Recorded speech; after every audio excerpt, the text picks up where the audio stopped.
Hello and welcome to another FF Lifestyle travel vlog. We are going on a very interesting trip. This one is going to be to Vermont, and I am snowboarding for the first time, for the first time ever flying to go snowboarding, and first time snowboarding in Vermont.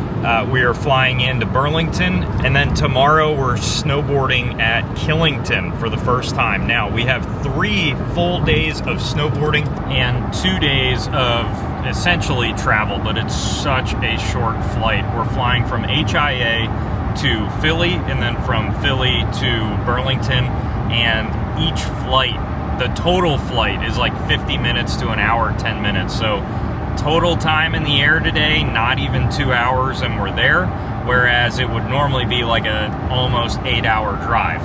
Now, if I seem off at all, about 2 days ago, almost 3 days ago now, we had to put my mom's dog, Diesel, down. We had to put him to sleep, and it was an awful decision to make. He's had many health problems over the years, and unfortunately we were met with more health problems than we had anticipated after an already extreme eye surgery, emergency eye surgery that he had to have about 2 weeks ago. Unfortunately, the recovery did not go as planned, and he got more sick, and we had to make the call. So, of course, this trip I think will be helpful to get my mind off of it. There's been so much loss this year for me, and although he was my mom's dog, he was the last kind of living, immediate connection that I had in my home to my mom. But I also got Diesel as my dog when he was a puppy back in now almost 12 years ago. So I was unbelievably distraught, and I'm still kind of all over the place and just not feeling right. So I think this trip will be helpful, but again, if I seem monotone or like weird or not as happy as I normally am, I mean, usually I'm pretty monotone to begin with, so sometimes when I'm upset it gets even worse. So just keep that in mind.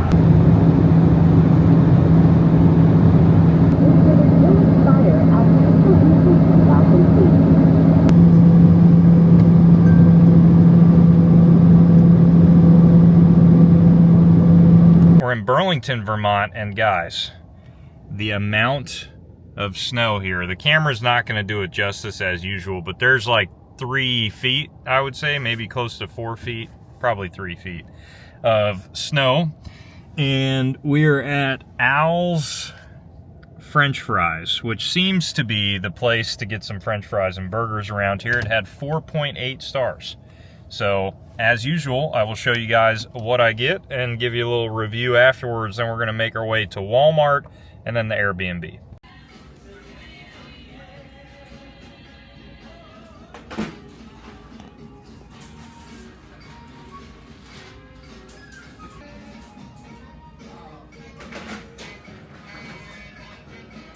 Immediate review of, what the hell's this place? Al's French Fries.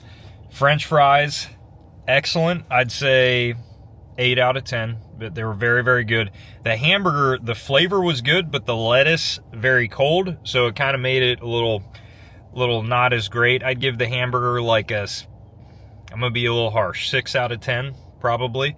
Hot dog, 8 out of 10, very good. So where we're staying is I think Randolph, Vermont, and it's like in between Stowe and Killington on the bottom, so it's kind of like an hour from Burlington. It's a very central spot, but it's still like 45 minutes to an hour to everything, and there's really nothing by there grocery store wise or whatever, but there's a Walmart splitting the path into 2 from Burlington to our Airbnb. So we're going to go to the Walmart, load up, get anything we need, and check out this Airbnb, which is an old creamery.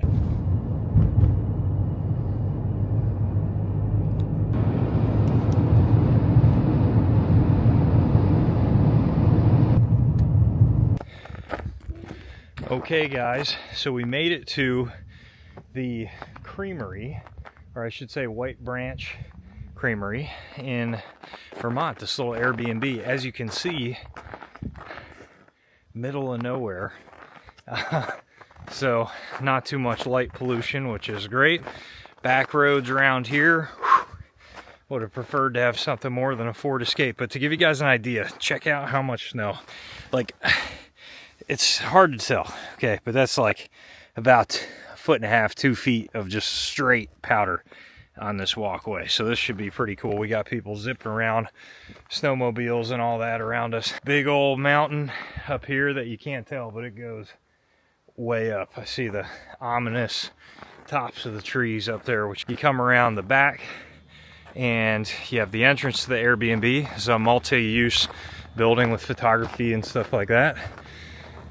I tried to get it on the way here, but just showcasing like the amount of snow on the sides of the roads were like crazy. And I guess we heard from one of the people at Al's French Fries that this is the most snow they've gotten in 4 years 2 days ago. So as we enter the Airbnb here, you are met with a super unique walkway and entranceway, and if you're not down with stairs, you gotta get ready because it's quite the stair situation. So I'm assuming they want you to take your shoes off, so I'm gonna go ahead and take my shoes off before I walk up there, then I'll give you a tour of the rest of the place. I mean, guys, check this shit out, man. So it's basically like one massive single floor rancher up here. Ginormous kitchen table. Really cool reading nook and desk. Mary would love that thing on the wall with all the little slots. She loves those mail slots.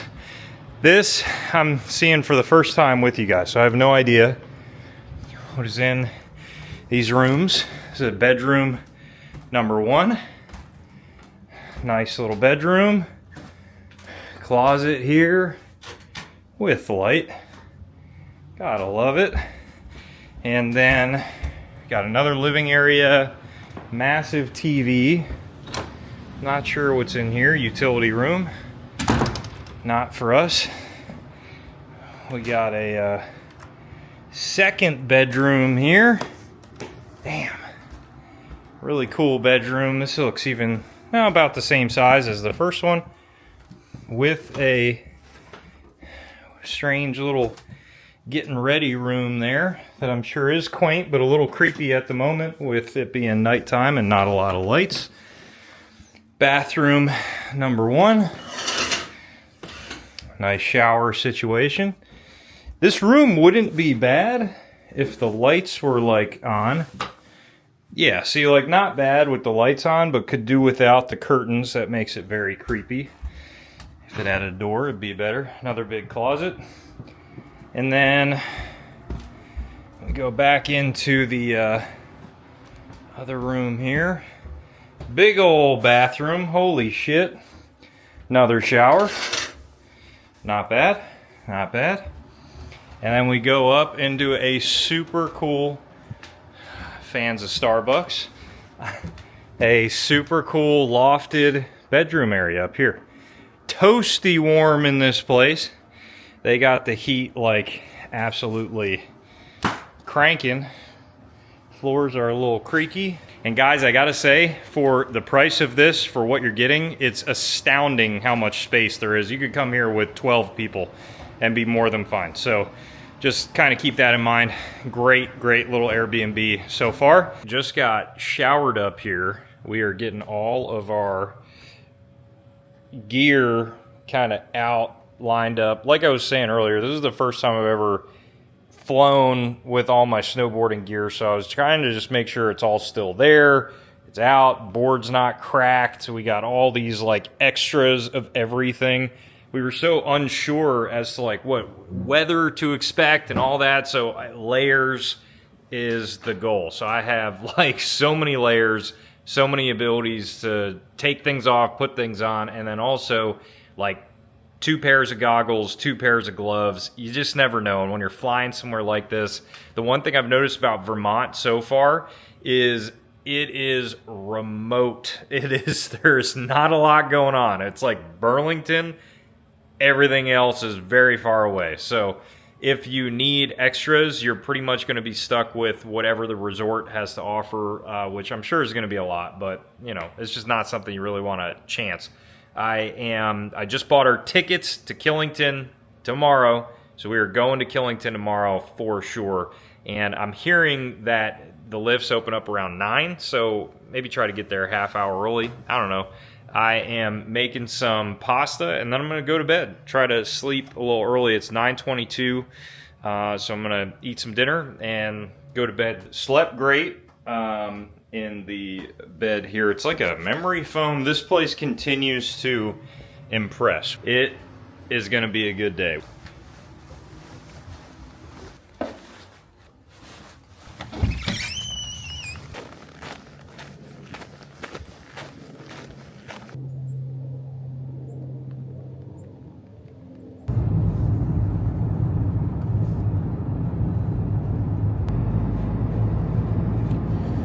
Just making it into Killington right now, and I'm hoping, yeah, there's Killington, and the man, dude, holy shit, that's a big old mountain. The whole top of it's got, I think, some fog, probably not snow up there, but could be the blowers too. But man, I was hoping you guys would be able to see something as we turn. That's my first reaction as well.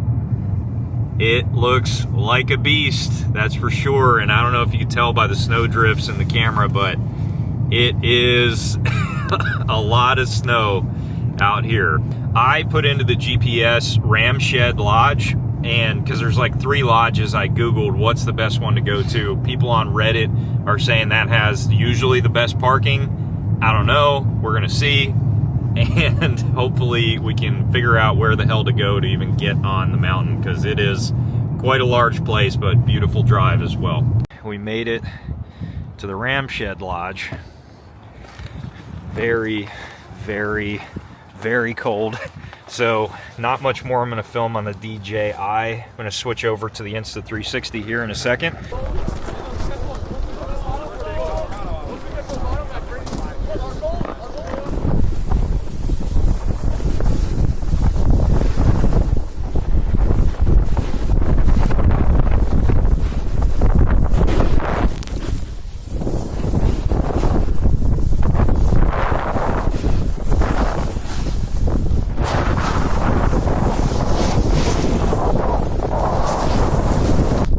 Solitude, no go for snowboarders. Heading over to Pipe Dream.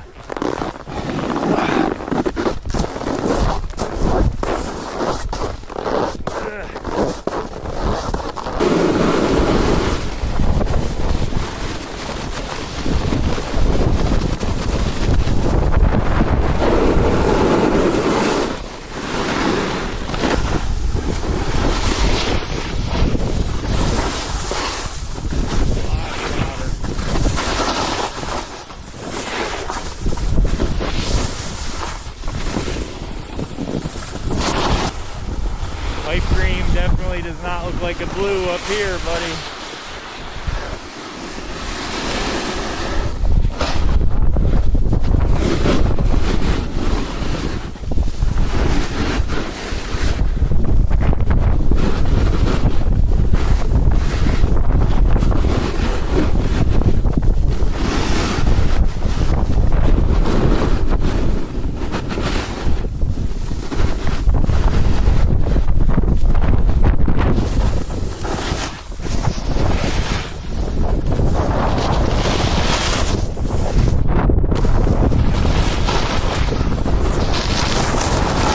So middle part of Pipe Dream, if you guys can see up there, definitely pretty steep. Notice some of the blues really turn out to almost be blacks compared to back home. But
holding up, trying to get my footing here.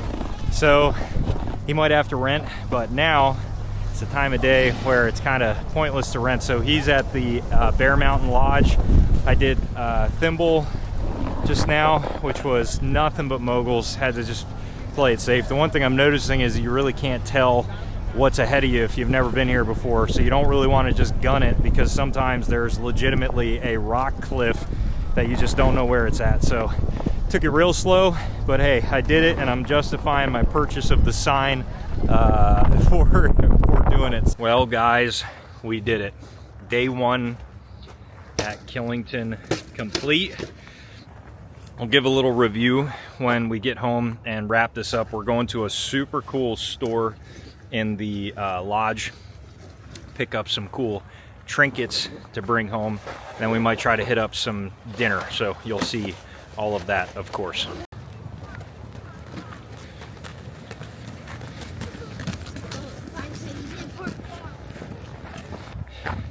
Snow Shed was a really cool shop, so that's where we're heading now, under this tunnel. A lot of tunnels like on the mountain too, which was really surprising. Very interesting to walk through that, but I'm sure this shop is also pretty expensive. But the last time when we went here in the beginning of the day, it seemed relatively reasonable, not too terrible. The K1 Lodge, the food there, way too expensive. I'll talk about that later.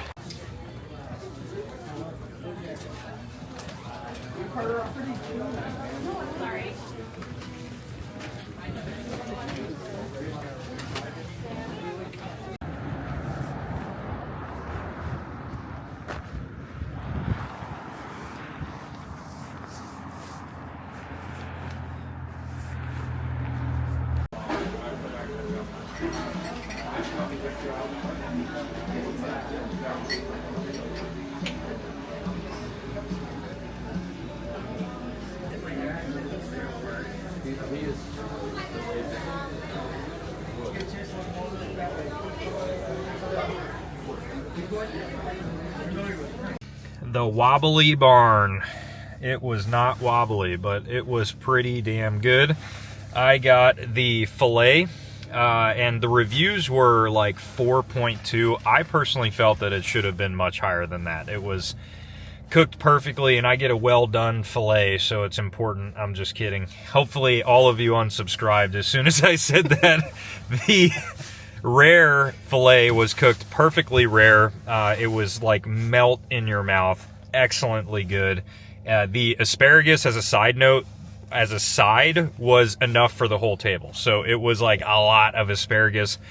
Not cheap here. Then 8-ounce filet, baked potato, and asparagus was almost $78, I think, with tip. So, you know, but as we were just talking about, there's no shortage of money around these parts. There's a lot of wealthy people here. You can just kind of hear it, you know, in everyone's voices and how they're dressed and talking and things like that. So, luckily, we purchased food at Walmart to kind of save money and not eat out all the time. This is kind of like the one nice steak dinner for the first night. I am already feeling it in my legs. We've made the call to go to Killington tomorrow as well. We were really not sure as far as where we wanted to go. We got 3 days, and as I said, I kind of stayed in the middle of everything. So we were like, do we want to try out Stowe or Smuggler's Notch? Those are all also very close. And we're thinking, because Killington was such a banger today, we're going to go tomorrow because it's very fresh. Now we know like kind of the routes where we want to go, and I just think that would be the best move probably. So we're going to go there tomorrow, and then Sunday we might venture out, try Stowe, just switch it up a little bit. But man, review of Killington. I'm looking over all the Insta360 footage now, which I'm hoping you guys enjoy. Really hard to get this stuff on footage because you're also trying to, like, okay, now I got to navigate this stuff and film at the same time. So be gentle on your judgment of my footage. I'm doing the best I can, so keep that in mind. But it is cool, I still think. And also, I'm not sure of a way to get it off of the standard, like, vertical type of video where it looks like it's on a phone. that's in me mode. So I'm going to try to tweak around a little bit with some editing. Maybe I can change that on my phone. But if you guys are seeing it with two black screens on either side, I don't know how to fix that just yet. I'm still working on it. So hopefully you enjoyed the footage. The craziest run for me of the day was Superstar. You guys will be seeing that in the B-roll. And I would say one of the most intimidating things about Killington is I'm used to back home, right? A double black diamond, first of all, here is like a blue. But on a black diamond at home, you're able to pretty much see all the way down to the bottom of the run. You know what to expect, you know when to expect it, and you can kind of tactfully figure out where you're going to go as you go down the mountain. Here, the runs are so unbelievably long that essentially what starts to happen is you have no way of planning, unless you've done that run before, what to expect. And I did another black diamond today that was called Thimble, and that was another one where I'm just like almost dead stopping because it ended up being full moguls the entire time, and it was really hard to navigate as a snowboard. They were really tight. There's like grass in the middle of them, and then at the end, what I thought was just a little steep bump was about a 10-foot rock face cliff. So you really have to be careful. It is not the place to chance it. And on skis, I think a lot of the runs are a little bit more designed for skis. There is an unbelievable amount of snowboard runs as well, but you got to really kind of be in the know to figure out like, okay, what's a good snowboard run and what's a good ski run, because they are very different. And I don't know, it's not like back home. Back home, yes, if you're brand new, you can get really hurt. But here, you mess up, like you're risking death. It is not a like, let's just mess around type of mountain. At least for somebody like myself who's used to skiing and snowboarding on the East Coast, it's definitely something to keep in mind. So I was able to fulfill my desire to do a black diamond at Killington, and I actually also purchased for my first black diamond at Killington one of the signs. This is Thimble, and I just felt it was so cool because I'm like, hey, I justified getting the sign. And yeah, I'm hoping as we go back tomorrow, I'm a little bit more prepared and I'm able to figure out how to navigate it. At the end of the day, on the blues and everything like that, it felt good. But it's crazy because some of the blues here, you'll start going down and it's like a freaking double black diamond back home. So you really got to be careful. All of my gear held up great. Felt awful because Zach was having some issues with his gear, just a little bit of older boots that were worn, and that starts to become more of an issue on a mountain like this. So that's something else we're really not used to. I just got lucky, picked up some new gear before this trip, which was, again, really nice to have on a mountain like this. So jacket, pants, all good. Really appreciated the bibs. The wind here, unbelievable. So crazy levels of wind. You really got to be bundled up. I had like 6 layers on, and it was still quite cold. But I'm going to let you guys go and finish out this vlog and start another one tomorrow. So thank you guys so much for watching. As always, stay tuned for more great videos coming soon.